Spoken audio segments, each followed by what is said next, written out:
এই ভিডিওতে আমি দেখাবো কিভাবে ফার বা হেয়ার সিলেক্ট করতে হয়। So without any further do, let's get started. ফটোশপে থাকা যতগুলো সিলেকশন টুল আছে, এই সিলেকশন টুল দিয়ে এই সাবজেক্টটিকে সিলেক্ট করা একদমই অসম্ভব একটা ব্যাপার। এর কারণ হচ্ছে এই সাবজেক্টটির হেয়ার। তাহলে আমরা কিভাবে এই সাবজেক্টটাকে সিলেক্ট করতে পারি? কারণ এটাকে সিলেক্ট করার জন্য আমরা কি করব, এখান থেকে যে কোনো একটা সিলেকশন টুল সিলেক্ট করে নিব। তাহলে এখানে উপরে আসলে সিলেক্ট সাবজেক্ট অপশনটি দেখতে পাবো।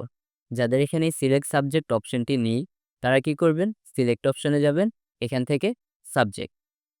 তো আমি এখান থেকে সাবজেক্ট সিলেকশন আর কি সিলেক্ট সাবজেক্ট এটাতে ক্লিক করছি। তাহলে এটা নিজে নিজেই কি করবে, সাবজেক্টটিকে সিলেক্ট করে নেবে। কিন্তু এটা পারফেক্টলি এই জায়গাটাকে সিলেক্ট করতে পারে না। তার জন্য আমরা কি করব, সিলেক্ট অ্যান্ড মাস্ক এই অপশনটি ব্যবহার করব।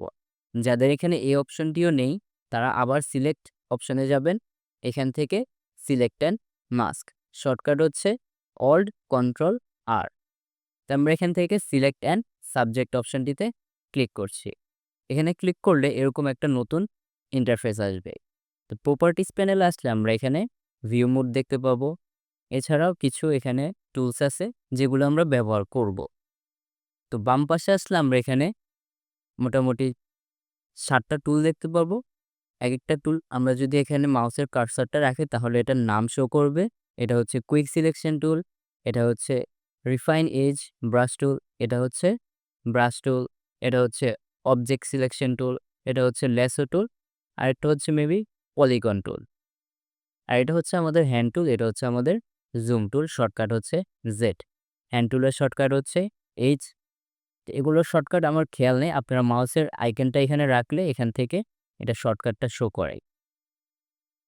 এখন যদি লক্ষ্য করেন এইখানে ইমেজটাতে, এটা কিন্তু আমাদের এই যে হেয়ারটা আছে এটাকে পারফেক্টলি সিলেক্ট করে নাই।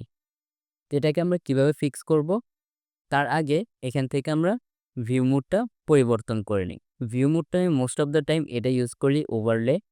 এটা সিলেক্ট করলে বোঝা যায় যে আমাদের কোন এরিয়াটা সিলেক্ট আছে, কোন এরিয়াটা নাই। যেমন এখান থেকে কিন্তু আমাদের ব্যাকগ্রাউন্ডটা দেখা যাচ্ছে।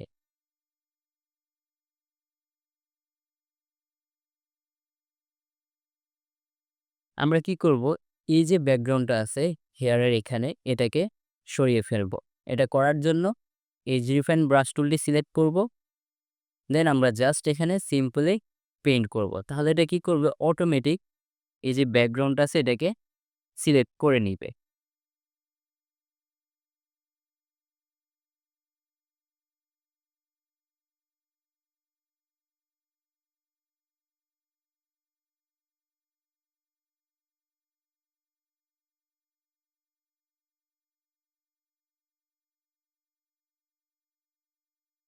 এখান দিয়ে একটু করতে হবে।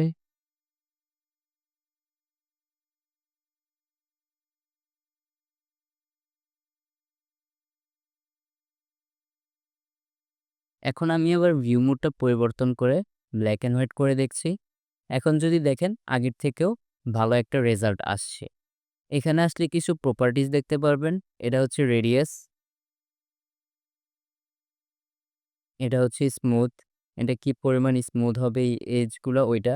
এটা হচ্ছে ফেদার, এটা অনেকে হয়তো আপনারা জানেন যে এটার এজটাকে হালকা করে দেয়। এটা হচ্ছে কন্ট্রাস্ট, কন্ট্রাস্ট বাড়িয়ে দিলে এরকম হবে। তো আমরা একদম লো কন্ট্রাস্ট রাখছি। এখান থেকে আমি কন্ট্রাস্ট 2 পিক্সেল, গুড এনাফ। 23 না, 2 পিক্সেল না। এখানে নিচে আসলে আউটপুট সেটিং, যদি আপনারা এখানে এটাকে ইনেবল করেন তো কিছুটা এরকম দেখাবে, অ্যামাউন্ট আসবে। তো আমার এটা খুব একটা লাগে না। আমি জাস্ট আউটপুট এই অপশন থেকে নিউ লেয়ার উইথ মাস্ক এই অপশনটি সিলেক্ট করে নিই, করে তারপর ওকে করে দিই। তাহলে হয় কি, এই যে এটা এই ব্যাকগ্রাউন্ড ইমেজটাকে কপি করে দেন এটার পাশে একটা মাস্ক বসিয়ে দেয়। না, এখন কিন্তু আমাদের কাজটি হয়ে গেছে। তো আমি যদি এখানে একটা সলিড কালার অ্যাডজাস্টমেন্ট লেয়ার নিই, ব্ল্যাক কালারটা নিচ্ছি, তাহলে আমরা একটু ভালো ডিটেলস দেখতে পারবো। এখন কিন্তু আমরা আমাদের ইমেজটাকে সিলেক্ট করে ফেলতে পারছি। তো এই ছিল আমাদের আজকের ভিডিও। Thanks for watching technology design. I see you in my next one. Until then, stay tuned.